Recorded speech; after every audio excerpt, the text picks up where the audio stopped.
नमस्ते दोस्तों, कैसे हैं आप लोग। उम्मीद करती हूँ आप लोग अच्छे होंगे और मन लगाकर पढ़ाई कर रहे होंगे। तो जैसा कि आप स्क्रीन पर देख पा रहे होंगे कि आज हम क्या करने वाले हैं। आज करने वाले हैं आदिकाल के कवि की प्रमुख रचना, और उनको हम ट्रिक से समझकर याद करेंगे। मैं यहाँ पर कोई भी प्रॉपर ट्रिक आप लोगों के साथ नहीं शेयर कर रही हूँ, क्योंकि ट्रिक समय के साथ भी हम भूल जाते हैं। अगर जिस तरह मैं अभी आप लोगों को बताने जा रही हूँ, अगर इन चीज़ों को आपने सीख लिया बस एक बार, तो आपको दूसरी जो सर्च करते हैं ना आप यूट्यूब पे आके या फिर अदर अदर प्लेटफॉर्म पे जाके कि हम इसको कैसे याद रखें, रचनाओं को कैसे याद रखें, क्रम कैसे याद रखें, तो ये चीज़ें आप करना छोड़ दीजिएगा। धैर्यता से क्लासेस को पूरा देखिएगा।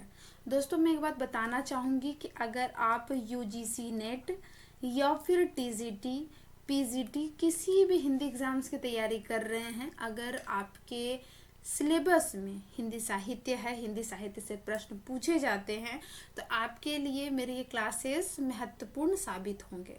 ठीक है, तो देखते हैं समय को बर्बाद नहीं करते हुए आदिकालीन कवि और उनकी रचनाओं में पहले कौन आते हैं।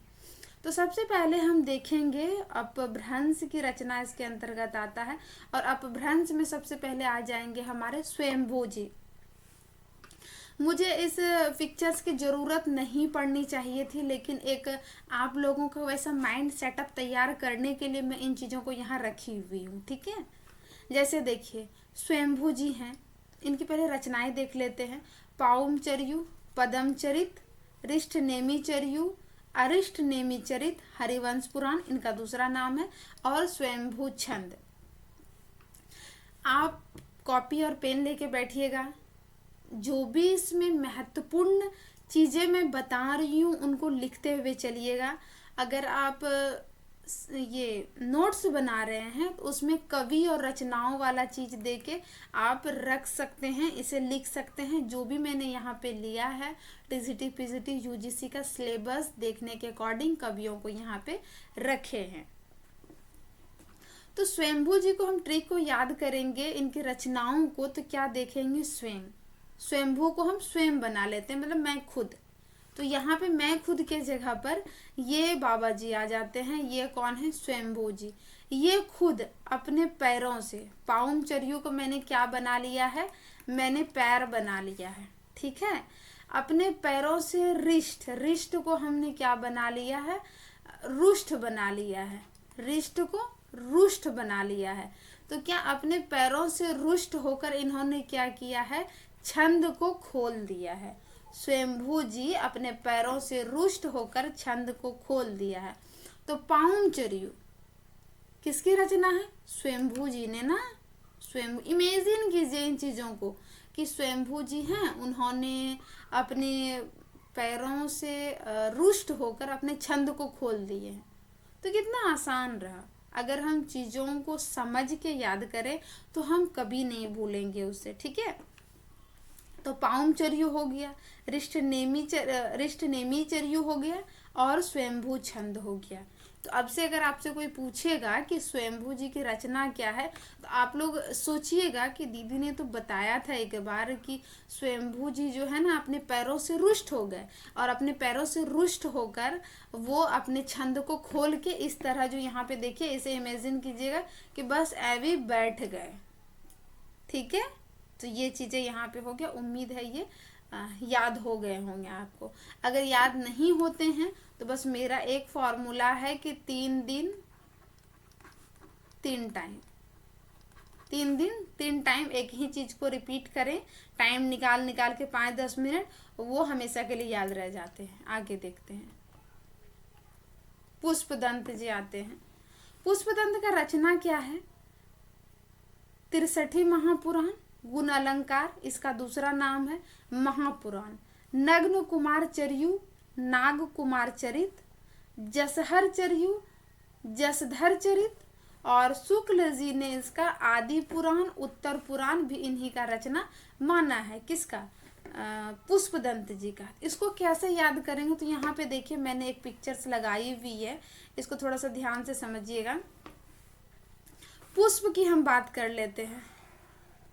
आप इमेजिन करके देखिए कि किसी को कोई पुष्प देता है, क्या होता है, उसके जीवन का महापुराण निकल जाता है, किसने कैसे कैसे उसके साथ अपना संबंध जोड़ा होगा, कहाँ मिला होगा, मतलब उनका पूरा महापुराण यानी उनका पूरा इतिहास ही निकल गया। ठीक है। आप मैंने यहाँ पे चीज़ों को बस याद करवाने के लिए इस तरह से रखा है, इन्हें आप कोई पर्सनल अपनी चीज़ों से ना जोड़ें। तो अगर हम किसी को पुष्प देते हैं तो क्या होता है, वो महापुराण बन जाता है। फिर उसके बाद लोग उसको क्या करते हैं, नग्न करने लगते हैं। नग्न करने का मतलब खोजने लगते हैं, क्या किया होगा, किससे मिला होगा। होता है ना कि एक ही जगह खोजना खोजना, बार बार खोज खोज के निकालना, वो सुने नहीं है, गड़े मुर्दे को उखाड़ना। तो नग्न करने लगते हैं चीज़ों को, क्यों, अस्पष्ट उनको जानने के लिए। तो जब हम किसी को पुष्प देते हैं, यानी कि पुष्प दंत का रचना महापुराण, 63 महापुराण गुण अलंकार, ठीक है, महापुराण से समझ में आया। चीज़ों को हम नग्न करने लगते हैं समझने के लिए। फिर क्या करते हैं, जसहर चरियु, फिर बहुत सारे लोग मिल जाते हैं। फिर इन दोनों के जीवन में क्या करते हैं, जसहर यानी कि जहर, क्या, जहर घोलने लगते हैं चीज़ों को। ठीक है, जसहर से मैंने जहर बना लिया। फिर वो कहते हैं कि तुमको इनके साथ नहीं रहना होगा, इनसे तुम्हें विवाह नहीं करना होगा, स्नेह प्रेम नहीं करना होगा, जो भी हो। ठीक है। तो आप मैंने क्या बताया कि किसी को अगर हम पुष्प देते हैं तो क्या होता है, महापुराण बन जाता है, लोग उसे नग्न करने लगते हैं, जहर घोल देते हैं। और आदि से उत्तर तक, आदि यानी कि शुरुआत से अंत तक, आदि का मतलब शुरुआत से, आदि काल यानी कि शुरुआत का काल, और उत्तर तक यानी कि आगे तक, उत्तर तक यानी कि जब तक उसका उत्तर मिल नहीं जाता है। तो आदि से उत्तर तक क्या करते हैं, आदि से उत्तर तक जानने की कोशिश करते हैं। एक बार मैं फिर यहाँ रिपीट कर देना चाहती हूँ कि मैंने क्या कहा है कि किसी को हम पुष्प देते हैं तो महापुराण बन जाता है, लोग चीज़ों को नग्न करने लगते हैं और जीवन में दोनों का जहर घोलने लगते हैं, जसहर चरियु, और आदि से उत्तर तक जानने की इच्छा रखने लगते हैं कि पहले क्या हुआ, स्टार्टिंग टाइम में क्या हुआ, आरंभ में, यानी कि उत्तर, आदि मतलब प्रारंभिक समय, और उत्तर तक, अंत तक उनको जानने की वो कोशिश करने लगते हैं। तो मुझे उम्मीद है कि मैं यहाँ से चीज़ों को आपको समझा पा रही होंगी। आप मुझे ज़रूर फीडबैक दे के बताइएगा कि ये क्लासेस आपको बिल्कुल, अगर आप न्यू स्टूडेंट हैं तो आपको कैसे लगे, समझ में आए कि नहीं आए। फिर एक बार आंख बंद करके इन्हें, वीडियो को पॉज कीजिए और इन्हें देखिए कि हमने किसी को पुष्प दिया, फिर वो महापुराण बन गया। जब वो महापुराण बन गया तो लोग उसे नग्न करने लगे। जब लोग उसे नग्न करने लगे फिर उसके बाद जहर घोलने लगे जीवन में। जहर घोलने के बाद वो आदि से उत्तर तक जानने की इच्छा रखने लगे। तो देखिए, याद हुआ ना, बिल्कुल हुआ ना। हाँ, ठीक है, आगे देखिए धनपाल जी का।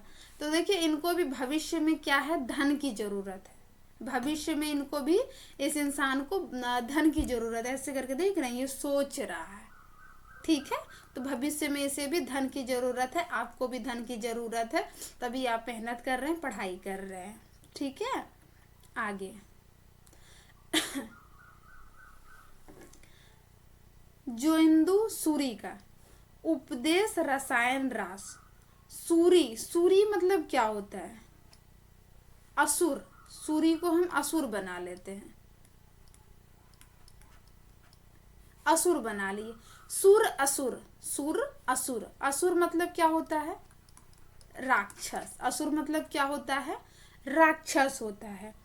अब महात्मा बुद्ध जी जो थे, ये क्या कर रहे थे, जो लोगों के अंदर, मनुष्य के अंदर राक्षस प्रवृत्ति आ गई थी, जो मनुष्य के अंदर राक्षस प्रवृत्ति आ गई थी, उनको ये क्या कर रहे थे, उपदेश दे रहे थे। क्या दे रहे थे, उपदेश देकर इनका जो है जीवन सफल बना रहे थे। मैंने क्या कहा है, जोइंदु, सूरी, सूरी को सुर बना लिए। सुर मतलब राक्षस। जो राक्षस, जो इंसानों के अंदर राक्षस प्रवृत्ति आ गई थी, उन्हें महात्मा बुद्ध जी क्या कर रहे थे, उपदेश दे रहे थे। तो अब अगर किसी ने पूछा कि उपदेश रसायन रास किसकी रचना है, तो बताइएगा आप कि जोइंदू सूर्य जी का है। सूर्य से याद कीजिएगा, सूर्य से क्या मतलब होता है? सूर्य से मतलब सुर, और दीदी ने बताया था सुर का मतलब असुर।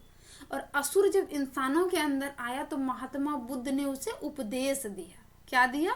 उपदेश दिया। ठीक है, उम्मीद है ये याद हो गए होंगे आपके। अगला देखेंगे, मुनि राम सिंह। मुनि राम सिंह क्या है? पहाड़ों पर देखो चढ़ रहे हैं, पाहुड़ दुआ। मुनि राम सिंह पहाड़ों पे चढ़ रहे हैं, पाहुड़ दुआ। या फिर एक चीज और मैंने इसको याद किया है कि राम सिंह पहाड़ों पर चढ़ रहे थे। दूसरा, राम जी को जब वनवास मिला था तो वो जंगलों में पहाड़ों में ही भटकने गए थे। तो राम को जब वनवास मिला तो मुनि राम से हो जाएगा पाहुड़ दोहा से पहाड़ों पर चढ़ रहे थे। तो ये तो ऐसे भी याद आपको पता ही होंगे और हो भी गए होंगे। आगे देखेंगे, आगे यहाँ पे है हेमचंद। हेमचंद की बात करेंगे तो ये है सिद्ध हेमचंद, जिसे कि शब्दानुशासन दूसरा नाम है इनका, कुमार पाल चरित, योग शास्त्र, छंदोनुशासन और देसी नाम माला कोश। ये किसका है? हेमचंद का है। यहाँ पे देखिए, इमेजिन कीजिए कि ये हेमचंद जी हैं। हेमचंद जी पहले क्या किए? वो उन्होंने पहले सिद्धि प्राप्त की। क्या की? हेमचंद जी ने पहले सिद्ध हेमचंद, इससे तो आप समझ ही लीजिएगा, पहले सिद्धि प्राप्त की उन्होंने। और सिद्धि प्राप्त करने से पहले वो क्या थे? वो कुमार पाल थे। सिद्धि प्राप्त किए तभी तो वो ज्ञानी बने ना। और जैसे कि हम लोग भी मतलब कुंवार रहते हैं, तो वैसे ही ये पहले क्या थे? ये पहले कुंवार थे। ठीक है, फिर इन्होंने कुंवार जब ये थे हेमचंद जी, तो इन्होंने योग किया। योग करके क्या किया? छंदों को इन्होंने अनुशासित कर दिया। कहाँ पे? तो अपनी देशों में, देश की माला में। ये जो देश की जो ऐसे ऐसे जो माला हम लोग रुद्राक्ष पहनते हैं वैसे जोड़ लीजिए। ये हमारा रुद्राक्ष है। और हाँ, वैसे मेरी ड्राइंग बहुत अच्छी है। तो हेमचंद जी क्या सिद्धि प्राप्त की। और सिद्धि प्राप्त करने के बाद वो पहले कैसे थे? कुमार थे, कुमार पाल थे। फिर उन्होंने योग किया। सिद्धि तो ऐसे नहीं ना प्राप्त होगी। फिर उन्होंने योग किया, और योग करने के बाद वो क्या किए? अनुशासन में आए। क्या चीज को अनुशासन में किए? तो छंदों को अनुशासन में किए। इमेजिन कीजिए ना कि वो हेमचंद पहले सिद्ध थे। सिद्धि कैसे उन्होंने प्राप्त की? तो पहले वो कुमार थे। जब वो कुमार थे तो उन्होंने तो कुछ किया होगा ना। तो क्या किया था? तो योग किया था। क्या किया था? योग शास्त्र या फिर योग शास्त्र पढ़ा था। मैं यहाँ कोई निमोनिक टाइप से कुछ नहीं टाइप कर रही हूँ, मतलब ट्रिक टाइप से नहीं कर रही हूँ। निमोनिक के साथ इन चीज़ों को मैं प्रस्तुत करने का कोशिश कर रही हूँ। अगर इस तरह आप सीख लीजिएगा तो बहुत अच्छा रहेगा। तो योग किया, योग करके क्या किया? छंदों को अनुशासित कर लिया, वो छंदोनुशासन। और उसके बाद देश का, हमारे देश की जितनी भी माला होती है ना, देसी नाम माला को, सब में क्या किया? छंदों के अनुशासन को गूंथ दिया। किसने? हेमचंद ने। सिद्धि प्राप्त करने से पहले वो कुमार थे, फिर उन्होंने योग किया, और योग करने के बाद छंदों को अनुशासित किया, और अनुशासित करने के पश्चात वो देशी नाम, देशी के नाम माला, देशी में देश में जो हमारे रुद्राक्ष की माला होती है उन्होंने गूंथ दिया उसमें। तो देशी नाम माला कोश। उम्मीद है आंख बंद करेंगे, रिपीट करेंगे। सिद्धि थे वो, सिद्धि प्राप्त किए। उसके पहले वो कुमार थे, और कुमार थे उसके बाद उन्होंने योग किया होगा। योग किया तो छंदों को अनुशासित किया। छंदों को अनुशासित करके देश की जो हमारे देश की हमारी प्रमुख माला अगर बोलिएगा तो कौन सा होगा? या तो रुद्राक्ष की माला या तो तुलसी की माला। ये सब मतलब बहुत ही उच्च लेवल के माला है ना, मोतियों जड़े गहनों से भी ज़्यादा उच्च माने जाते हैं। तो वो इन्होंने रुद्राक्ष या तुलसी की मालाओं से गूंथ दिया। तो ये यहाँ से आपका कॉन्सेप्ट क्लियर हो गया होगा। आगे हम देखेंगे 10 नंबर है हमारा सोमप्रभ सूर्य जी का कुमारपाल प्रतिबोध। अब देखिए ये जो है यहाँ पे जो ये देख रहे हैं लड़की, ये क्या कर रही है? सोमवार का व्रत कर रही। क्यों कर रही है?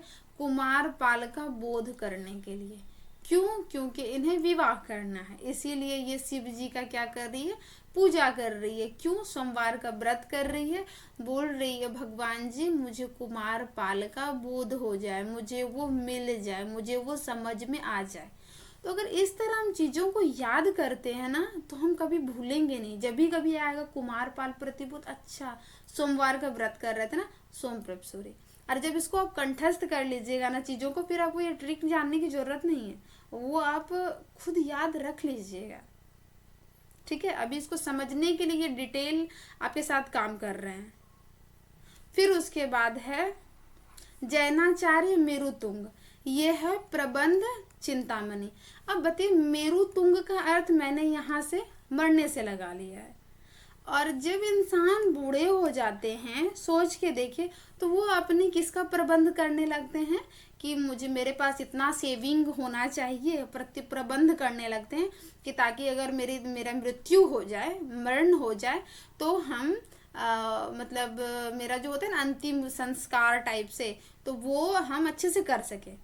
ठीक है, बिल्कुल मैंने यहाँ पे से समझाने का कोशिश किया है चीज़ों से कि जैनाचार्य मेरुतुंग, जब मेरुतुंग यानी कि मरने की बात होती है तो लोग प्रबंध और चिंता करने लगते हैं। देखिए ये भी कर रहे हैं, देख रहे हैं, ये भी बेचारे बहुत बीमार हैं और ये भी इनका भी मृत्यु समय है, यानी कि मेरुतुंग यानी कि मरने का समय है। मतलब इसका ये अर्थ निकल के नहीं आता है कि मतलब कि मेरुतुंग का मतलब हो गया मरना, मैंने इसे याद करवाने के लिए कहा है। ठीक है, तो प्रबंध चिंतामणि। ठीक है, प्रबंध करने लगते हैं, चिंता करने लगते हैं मनी की। मनी मतलब पैसा, किसकी? पैसा की। प्रबंध करते हैं, चिंता करते हैं मनी की, है ना, इस टाइप से। तो मैंने यहाँ पे अपभ्रंश में जितने भी थे ना उनको मैंने यहाँ पे बताया है। बस आप अगर टीजीटी पीजीटी अगर हिंदी यूजीसी नेट किसी भी हिंदी एग्जाम की तैयारी कर रहे हैं तो इतना अगर आप आदिकाल में अपभ्रंश साहित्य से कर लेते हैं तो आपका नैया पार लग जाएगा। देखिए, कम ही पढ़िए, बेहतर पढ़िए। ठीक है, चीज़ों को कम ही कीजिए लेकिन रोज कीजिए, कम ही पढ़िए, रोज पढ़िए। ठीक है, और इसके बाद आगे जो है हमारा ये आदिकालीन कवि का क्रम वगैरह बहुत सारे हैं, इसमें मैंने बहुत सारा ऐड भी किया है। और अब नेक्स्ट क्लास में करेंगे, क्लासेस बहुत बड़ी हो जाएगी। आप लोग इन्हें कर कर फीडबैक दे के मुझे ज़रूर बताइएगा कि ये क्लासेस आपको कैसी लगी। मैं हमारे आदिकाल से लेकर पूरे जो हमारा गद्य वाला आ जाएगा, गद्य वाला जो आ जाएगा, कहानी, उपन्यास, नाटक, निबंध, जो भी, मैं वहाँ इसको पूरा सीरीज में कंप्लीट करवा दूंगी इसी तरह से। और आप लोगों को फिर याद भी हो जाएंगे। आप इसे कवि का नाम देके आदिकालीन, भक्ति काल, इस टाइप से आप लिख भी सकते हैं साथ साथ। कि क्या हमेशा सोचते रहते हैं ना कि कौन सा कवि, कौन सा लेखक इम्पोर्टेंट है, तो वो चीज़ें आपका यहाँ से क्लियर हो जाएगा। तो मुझे फीडबैक दे के ज़रूर बताइएगा कि ये क्लासेस आपको कैसे लगे। तब तक के लिए पढ़ाई कीजिए मन लगा के।